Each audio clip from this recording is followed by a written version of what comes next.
Hello, everyone, and welcome to our webinar, 4 Ways Agencies Can Drive Client Growth and Revenue by Using the Human Element. Thanks for joining us. I'm Samantha from Digiday, and I'll be your moderator. Today's webinar is sponsored by Resonate.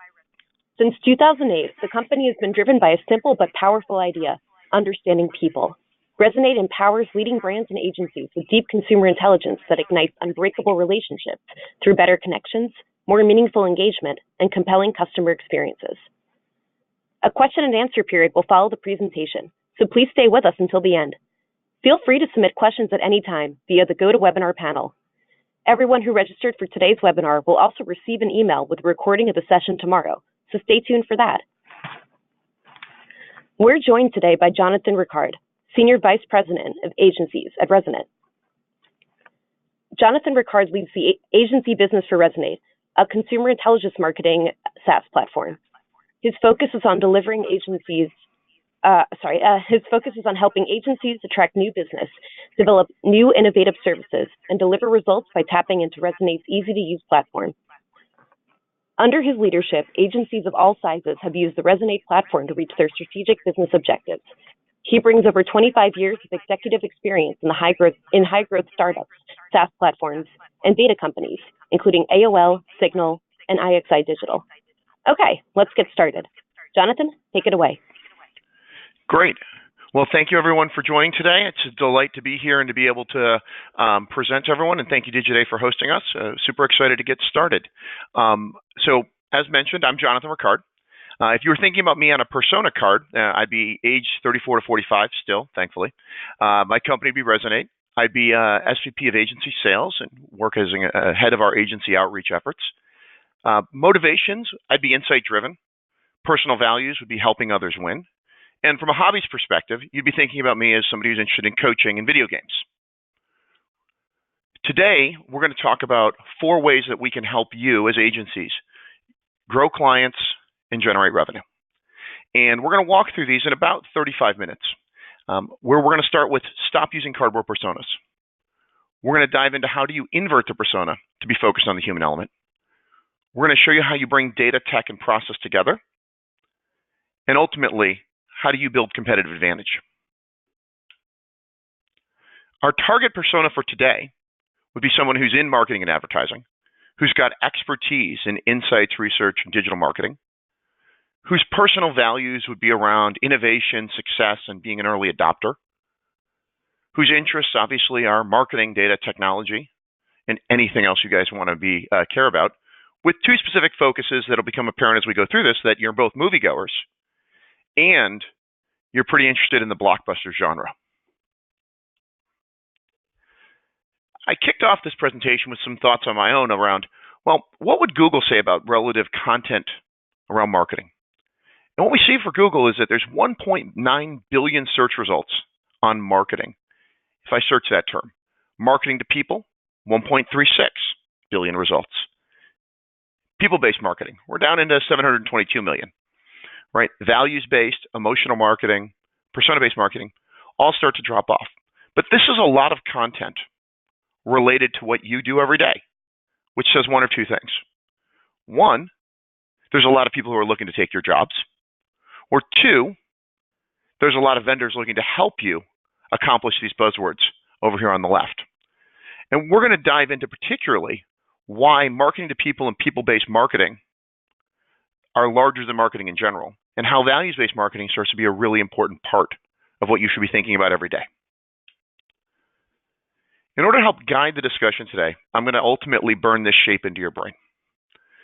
This shape is actually phenomenal, right? It's up and to the right, something everybody wants to see in their QBR reports or in their results over time. But there's a pretty nasty valley here. And we're going to talk about that valley. We're going to illustrate that valley, both with a conversation around how we as marketers act and with an adjacent discussion on this image. So we'll get to that as we walk through today, but I want you to be mindful of this because it's going to repeat over the course of the presentation. So the first thing we said as we looked at how we could help agencies was, cardboard personas. You need to stop using them. And what does a cardboard persona mean? Let's define it. Well, we generally think here at Resonate of cardboard personas as something that's based on the United States Census, right? They're the data that's associated to consumer age. It's data around consumer gender. It's data around consumer income, right? These three elements have been essential to marketing. They were essential to how we reported on reach and frequency, whether it was television, circulation in print, or radio. And they became a standard for how do you start to filter the population to identify both best customers or best prospects. And with the rise of additional addressability in digital, we added a bucket. We added a concept that I call plus one. And plus one is really that magic, sprinkle that we used to tell our clients, this segment now has brand relevancy. This segment helps us truly differentiate the marketplace. It's going to let us, from new business pitch all the way through execution, be the agency you want to choose, or be the right client, the right customers for you. And the plus one can be things that are deterministic. Did they visit your website? Have they eaten in your restaurant? It can be behaviors. Are they consuming content relevant, endemic content on your behalf? It can be, do they qualify for your offer based on, a stated affinity or a like in Twitter, or the fact that they, responded to a phone call? The plus one can be any number of things, but it is that magic ingredient that says we now have brand relevancy, and that's critical. But the problem is the plus one comes in after you've already done massive amounts of cuts on age, gender, and income. These may sound familiar to you. A steakhouse chain, and these all come from work Resonate's been doing with clients and with agencies over the last couple of months, and I pulled some of the ones that I particularly liked. Steakhouse chain might ask, hey, I've got my gender flag, men, age 40 to 74, plus one, they've eaten at my restaurant. A financial services company says, hey, I just care about the observable fact of their net worth. I've added that they assume they're alive. And a restaurant chain might be saying, hey, I'm interested in adults 45 to 64 with presence of children, with household income. Again, a number of things that are out of the census data sets. And then we have a CPG company who says, we want to reach moms who delight their children, right? And that's really aspirational. But it can be broken down pretty quickly to female, of childbearing age, presence of children in their household. It's interesting. These things are descriptive. They're things that we've used together every day. But they're kind of thin, right? There's a lack of depth to these personas. They don't tell you anything about what these consumers care about, what they believe in, what they aspire to, what they hope for their children, what constitutes their internal set of values and beliefs that would guide their behaviors, right? They're outlines. And they've served a valuable purpose to a certain extent for us when we didn't have addressability in all of our channels. But as marketers, we've now seen that we have that capability, and it's up to us to get better. And for agencies, getting better starts at how are you going to handle new business pitch, all the way through how do you turn those personas and process and effort that you put into that into the actual campaigns, into the actual messaging and the creative, into the actual measurement. These are outlines, as I said. And we think these are where agencies and marketers can go wrong as they start to set these personas together. The other piece that's relevant to these current persona approaches, they're really talking about populations, right? Because we're filtering on census data, we see that we're actually trying to say, well, I'm going to target the state of California, or the state of Florida, or the city of Los Angeles, right? And we all know that the 13.5 million people in Los Angeles aren't the same. They believe different things. They care about different things. They want different things. And so to use these types of filters is actually doing a disservice to how you're thinking about a persona, right? Because you're really thinking about populations. Let's drill down a little bit into this CPG moms who delight their children. The manufacturer here offers a sugary breakfast snack alternative. And so they want to have moms who delight their children by giving them a sugary breakfast snack before sending them off to school and tormenting their teachers, right? The alternative is terrifying, right? Moms who do not delight their children. And so we're glad they're not marketing there. But as we look at these two women, we can absolutely explain them factually. We can say their age is 35, their gender is female, their household income is 100K, presence of children in the household, yes, under 5, yes. Right? We can put that top layer on top of them and still be wildly inaccurate in whether or not these two customers are relevant for our brand. Because if we know more about them, if we have deeper insights in the nuance of what it means to be a person or a human, we can understand things like, what do they value? Right? Where do they shop? What motivates them? How do they consume media? Do they, for example, prefer organic baby food and should be immediately excluded from the target population? Right? Do they watch Green Arrow as a place to market, or should you be targeting Modern Family? The likely answer here is they both want to delight their children, though. And so the idea that we can use census-level statistics to define a consumer is, in our opinion, flawed, because it doesn't give you that nuance. It doesn't give you the deeper dive into the consumer that allows you to truly craft a picture that's based on what they as individuals care about at scale. It instead filters the population to everyone who meets those criteria and abstracts out the humanity. So let's take an example. Let's look at, based on Resonate's research that we conduct, let's look at two different buyers, right? Buyers of Columbia Sportswear and buyers of Patagonia. For disclosure, neither of these are clients today. This is simply research that we have available on brands consumers interact with. And what we can see is obviously population sizes, right? Columbia is 30% of the U.S., Patagonia is 10% of the U.S. in terms of buyers. We can see what they care about on what we think of as a values wheel, right? These are key psychological values that people have that express themselves through our research. And we can see that the Columbia shopper has a high over-index to the adult online population for authority, stimulation, and creativity. We can see some similarities on the Patagonia shopper, where they have a high over-index to stimulation, which means living an exciting life. Independence and nature scores really high. Conservation issues, respect for the outdoors, otherwise. These feel, to be a little aligned. There's a huge difference in that authority is actually an insignificant response to the Patagonia shoppers, right? The desire to lead, the desire to take command, take charge, it's actually a lower scoring item here to the point where our research doesn't actually show any significance on it.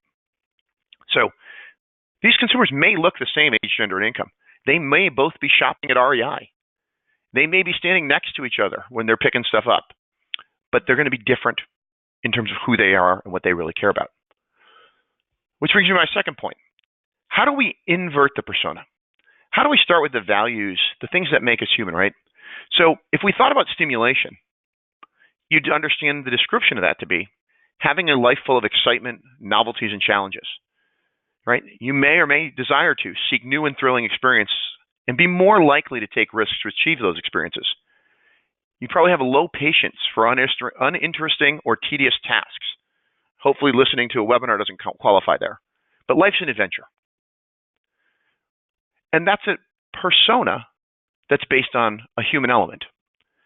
And what we can tell you is that persona has 23 million people, the size of the state of Florida, who list that is very important to them, that it's a top personal value.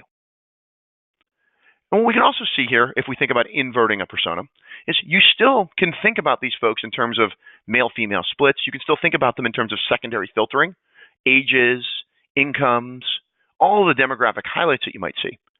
But you can start to get into other things about these consumers. And so these stimulation-based consumers, these consumers that have a life full of excitement, they're outdoor hobbyists, not surprisingly, right? They like active vacations. They're physically active. They like living an exciting life. This is what happens when you start to invert it. You start to look at more of the things that describe them at scale and find like consumers, but you're not filtering based on abstract concepts of age, gender, income. And if you're Patagonia, you might really want to drill down into those top two points. You might really want to be looking at those folks who want an exciting life in nature. And there's differences between these consumers, right? We narrow the pool. we get to a much richer, albeit smaller population that we can expand against. We can obviously do lookalike models, right? You can think about other ways to express these individuals, but now you've drilled down without ever asking, do these values matter in terms of their age or gender? Or are they just slightly more pronounced there? And can we select and build on the belief that we can talk about people-based marketing against human elements, not against filters? And so that's the second piece, right? Which is, can we invert the persona? Can you do a better job of storytelling end-to-end for your clients? Sorry, double tap that one. So if you remember this, right, we talked about this shape. And so what we're going to talk about now is the uncanny valley of marketing, right? And the uncanny valley is a concept I'm going to give you a little bit of background on because not everybody's familiar with it. But it was created in 1970 by Masashiro Mori, a Japanese researcher. And he was looking at a concept of, as robotics started to become real, as people started to create human form constructs, he wanted to understand where people felt like those constructs created a sense of rightness or wrongness in terms of their familiarity and similarity to actual humans. And he looked at concepts like bunraku puppetry, which is a Japanese art form. He looked at concepts like the living dead and found that that's at the bottom of obviously the valley, right? People generally find a sense of revulsion there. They're great at Halloween, not so good as coworkers. And then you got the human, right? And the uncanny valley is where we're doing it wrong, right? Where the folks who are trying to create human characteristics on another construct make a mistake. One of the most famous mistakes made by Disney was their Pixar baby. Pixar created a short called Tin Toy and created this baby as an animated image. And it was terrifying. If you've not seen the short, I encourage you to YouTube it or find it on Pixar's website, perhaps. I found it on YouTube. But it's a phenomenal representation of when you fall into the uncanny valley, right? It's a representation of, Dr. Evil in a diaper at some levels. So it's a great example of when people knew the shape wasn't right? They couldn't identify with it. They couldn't react to it properly. But I don't want to end on a bad note for Disney. We're going to walk through one of their bigger successes right now. And we're going to talk about this human element success story in the construct of better technology, process, and data, right? Which is going to lead us to our third point. So if you're my age, somewhere between 34 and 45, you remember the Hulk, and you know he was incredible. He was played by an actor in a TV show named Lou Ferrigno, a bodybuilder, contemporary of Arnold Schwarzenegger. And over the years, the Hulk's been made into a film character multiple times, right? He's been animated a few times now. Somewhat, let's say, less than memorably. But in the latest installments of the Marvel Cinematic Universe, which have generated something like $17 billion in ticket sales, the Hulk's become a character. He's not just an animated green rage monster, but he's actually a critical part of the story that they're telling. And he's actually was the co-star in the latest Thor movie, Ragnarok. And he's an animated character, right? He's ultimately developed through software and technology. But he embodies the human element. You can see the scenes and say, Hulk can now do sad, right? And he can, of course, do mad because that's what he's best at. But the ability to create a human emotion in Hulk is what's now made him be a critical part of the cast for all of the Avengers movies. The way this happened and the way this worked ultimately was that Marvel invested and Disney invested in technology, process, and data. What they did was they looked at new camera technology. They looked at massive amounts of software that is used by hundreds of animators if you ever scroll the credits, right? And then they did something really unique. They took the actor out of the sound booth where he could just record his lines, and they actually put him in the scenes, right? And they had Mark Ruffalo, the actor who plays the Hulk, stand next to his co-stars. They had him act out all the scenes with a full range of motion and physicality, right? They used motion capture to understand how he moved across the scene. And then they dressed him in this somewhat unique looking outfit and they dotted his face all up. And the reason why they did that was because they wanted to focus on data capture and the nuance of being a human, right? They focused on how do you create the right level of data collection to drive human nuance in a character, in an animated character specifically.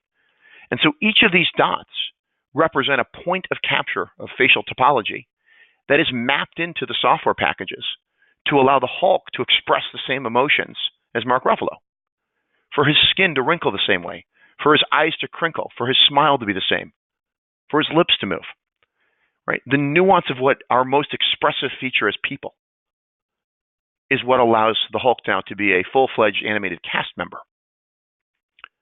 And this is a success because it is marrying together the technology of the hardware, the process of kind of integrating the actor into the scenes, and then the data capture that can then be used later to create human emotion in an animated character. As a sidebar, anytime you use an Animoji, there's 50 facial points of data collection that are happening. It's basically the same technology going mainstream. And that approach is something that we believe in. We're going to talk a little bit more about how you, as agencies, can leverage the right combinations of data, technology, and process. Before we do that, though, let's just bring this point to a close. We can all be superheroes too, right? Leo Burnett said, the work of an advertising agency is warmly and immediately human. It deals with human needs, wants, dreams, and hopes. Right? He didn't say it deals with putting third-party pixels on your client's website. Right? He talked about it as you have to have an emotional connection. And that's something we believe in very strongly here at Resonate. So let's talk about a modern persona. Right? A modern persona might be a dance club fashionista. And it could value. This persona is based on values of creativity and social status. The interest could be fashion and live music. Gender's female, ages 18 to 24, household incomes less than $75,000, right? We start with the values and interests, right? If you're going to build a persona, you might want to go scrape Instagram, find examples of your persona out in the world. You may be looking at, they like to eat out, hang out with friends, has a significant other, right, in a relationship. You may look at, hey, they're taking taxis because they're boycotting Uber, right? So I went to Lil Michaela on Instagram to develop this persona. But what if that person isn't actually real, right? What if Little Michaela is actually a computer-generated image that's inserted digitally into photographs that happen in the real world to become the ultimate brand-safe Instagram influencer, right? This is reality. So in June of this year, Little Michaela was outed as a bot, as opposed to being an actual person, which would suggest animation and digital imagery has certainly crossed over the uncanny valley overall.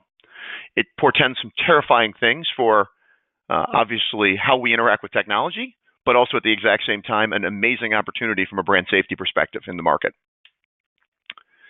Again, back to the uncanny valley of marketing. So let's take this example and drill down a little bit. Our valley today operates with how we engage with consumers, right? We build personas today. Most of the folks on this phone have probably at this webinar have a syndicated research platform they've used. They have data on the consumer. That data is used to inform a creative brief. It's informing that media RFP that goes out, right? But when we actually start to engage, we're using an unbelievable amount of commodity data, right? We're building cardboard personas.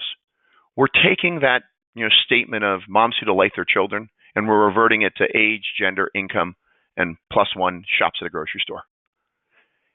And what we're doing is then we're saying, well, we accomplish an emotional connection with our consumers, even though in many cases, we know that's not true.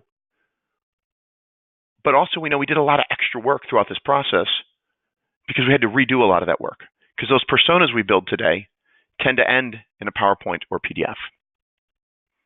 We recreate it somewhere else. And the fault here again is it's technology, right? The tools we use are not connected. They all use a different view of the consumer. They all use a different baseline.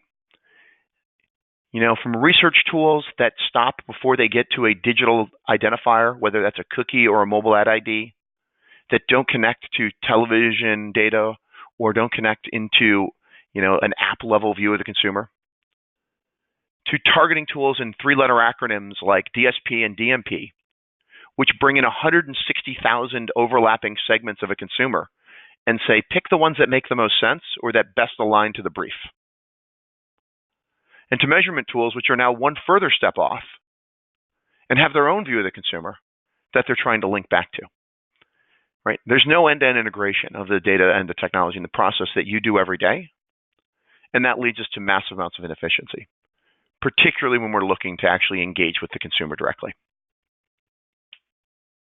So today, right, we would argue we have some of the data. We may not have all of the data, but we have a good chunk of data that helps drive what we do every day. We're missing technology and process. So that third piece that we talked about of the 4 steps is we want to integrate that together, right? We want to do what Marvel did. We want to be like the Incredible Hulk, right? We want to start with human element-based research, consumer insights that allow us to define populations. You want to be able to put together the strategy of developing the right brand personas that, of course, reference relevant, important data, but that are connected directly to the research. You want to be able to inform your messaging, the creative and content development, and the campaign tactics that are around these segments need to be identified. You want to know where you're going to reach these people, right? Are they going to be, what websites do they visit? What apps are they using? Where are they foot traffic based, right? And importantly, you want to be able to measure this data against those same populations. You want to bring it all back together and be able to say to your client, what we told you on day one when you gave us the opportunity to run your business was that we were going to be the best at developing strategies that let you reach your target customers, that let you competitive conquest your competitors, of course, that let you expand your audience, develop the right messaging, deliver the right media efficiently, and ultimately hold ourselves accountable to what we were able to deliver for you. That's step 3. And as a correlative point here, right, you need to be able to do some of this work off of what the client's already doing, what's already in market and in field. So you need to be able to link the human element to the media events that are already out there. The media clicks on who's raising their hand, who's visiting the client's website today, how does their purchase funnel work, right? Who abandons a cart and why, and who's a buyer and why? And how do you use this type of data to validate the persona data that's based on research, right? They have to connect. And that's a huge challenge in the market today. And so when you start integrating not only your observable data stream with your research and development streams, then you can unlock powerful results for a client. So we think about the human element, and I talked a lot about values and how values work. But the reality is for us, the human element is a few things. It's the Resonate research that we offer today, or really any other research could be substituted there. I prefer mine. It's custom insights that can be developed to get you to that +1 if it isn't there today, or if you need to explore a new topic. It's observed events. What are these people doing every day? Where are they going? What stores are they shopping in? How often are they online? What websites are they visiting? What content are they reading? Right? It's those engagement events that we just walked through. Who's seeing the media? Who's reacting to the media? Who's reacting to the website? Right? It's critical that you bring in first-party data from your clients. What does their CRM data tell us? Who's a lapsed customer? Who's an active buyer? That has to be part of our view of the consumer as well. And then obviously third-party data. There's a lot of data that may have been proven to be successful in the past that you want to bring in together so that you can integrate this view into that human element that starts with values but includes the actual day-to-day life of these consumers and the fullness of the knowledge that you might have. So with Resonate, we think about what we do as a step above, as industry leading. One of the ways we do our data collection is we ask customers. We ask 100,000 consumers a year questions across 16 categories to understand what brands they like, how they feel about their interactions with brands, what they aspire to, what motivates them, what are their hopes and dreams, so that we have over 200,000 results from this question and answer sessions in our platform for our clients. We marry that with digital tracking of anonymous behavior of 185 million people. It's roughly 90% of the US population, and we're seeing 10 billion events a day that we're processing into categories and into descriptions of how these consumers are interacting across mobile and desktop. And our data science team, as a process, is fusing these two data sets together to develop 10,000 attributes for each of those individuals. And we're testing these attributes. We're looking at it. We've been doing this for 8 years. And our scale in research is 4 to 5x our competitors. Our scale in data tracking is census level. And we create unbelievably precise models of the consumer that we put into the hands of our clients. So what we do is we make this integrated and on demand. We want our customers to have access to 185 million US adult consumer profiles. We want you to have 10 billion events that you can look at from both a standard taxonomy and custom insights. We connect that to 550 million devices, 10,000 unique and individual attributes with an infinite amount of custom possibilities. Which brings us to number 4. The fourth thing is always about competitive advantage. And we believe competitive advantage comes from 2 points. It's knowing everything about your client's customers, about their prospects, about the competitors and the competitive categories. And it's being able to take action on that. Not just having it sit in a PDF, not just having it sit in a PowerPoint, but actually being part of the day-to-day process of the agency so that each of your teams, from research to strategy to media to analytics, has actions that they can take off those same insights. Building competitive advantage in today's world is based on the ability to develop data, interpret data, and put data into action. And if we continue to do it on the basis of cardboard personas, we're wasting our opportunity. So that's where Resonate sees as the fourth step here in developing better insights. And what's phenomenal that we see in the market, and McKinsey released a study that talked about data-driven companies and said they're 23x more likely to acquire customers. They're 6x as likely to retain those customers, and 19x as likely to be profitable versus their peers. Those are amazing, amazing results to internalize. And when we work with our clients, what we see is we focus on how do we help them reduce costs? How do we help them increase revenue for their clients downstream? Right? 25% reduction in costs against standard syndicated services and data. 32% increases in return on ad spend. 68% increase in reaching the right people. Phenomenal time savings. Because when you integrate a team and you don't have to do work multiple times throughout the process of going from research to activation to measurement, you save an unbelievable amount of time as an agency. How do we handle engagement lift? We make it more accurate. And we ultimately can lower CPAs through a combination of the targeting and the cost of data. So that's why we think, ultimately, there's a change that has to happen in the industry to focus on integrating the data, the process that you do every day, and the technology you use. So thank you. What I would like to also mention is for anyone who's interested, we have our Resonate State of the Consumer Report available. That was released a couple of weeks ago, and we can certainly make that as part of the follow-up from today's webinar. And I think now we have time for questions.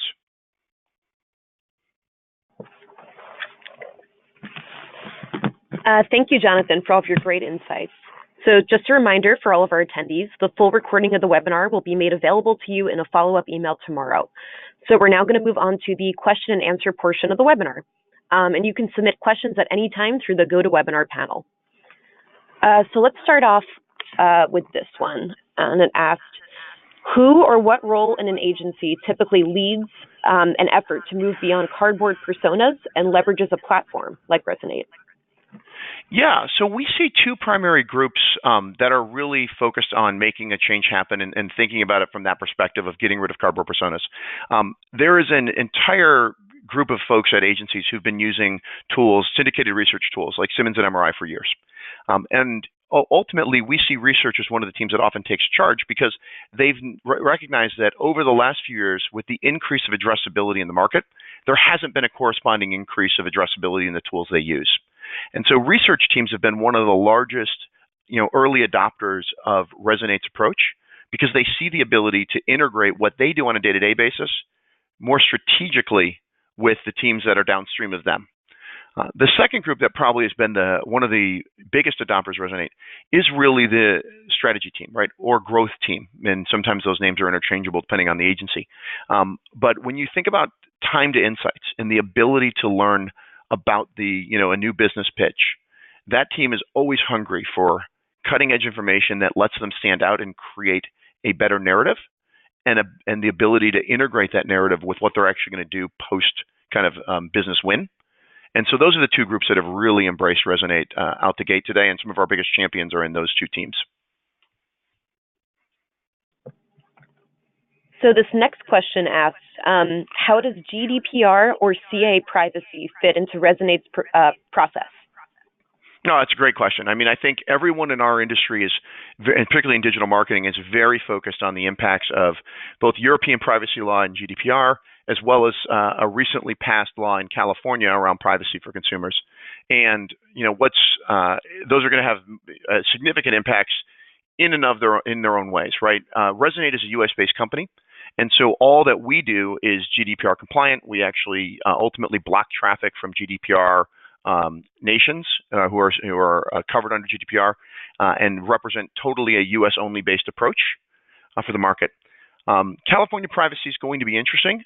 It was passed into law earlier this year, and I think it doesn't take effect until 2020. So there's a significant amount of room between now and then that's going to suggest how the legislative actions take place. Resonate's been able to focus our business on being privacy compliant from day one. So we are a double opt-in approach. In order to be part of our survey and research methodology, it's an opt-in basis. In order to be part of our data collection, it's opt-in. And so in that sense, we believed, as of written today, we would be compliant under California privacy. As I said, that law doesn't take effect until 2020, so we will see what happens between now and then. Great.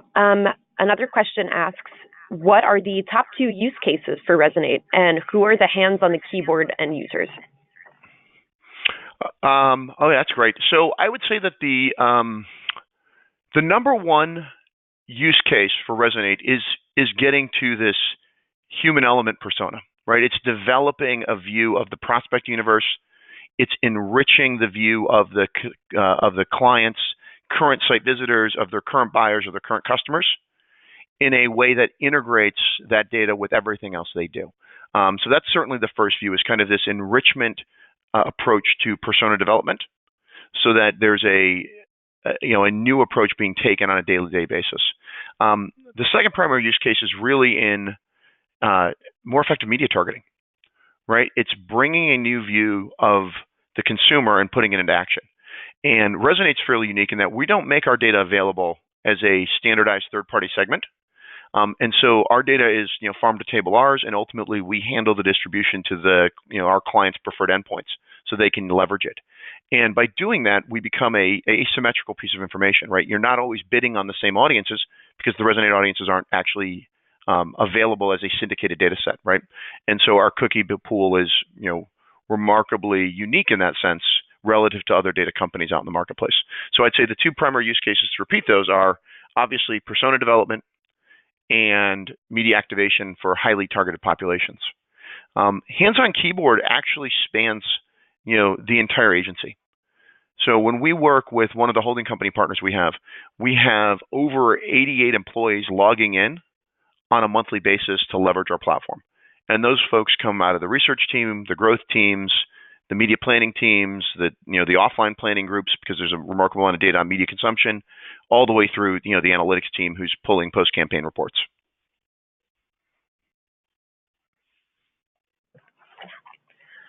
So now we have a more specific question for you, Jonathan. It asks, Sure.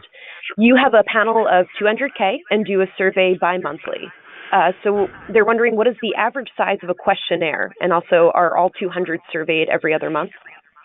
Oh, that's a great question. So the number of respondents kept inside of our platform are 200,000 on a 2-year basis.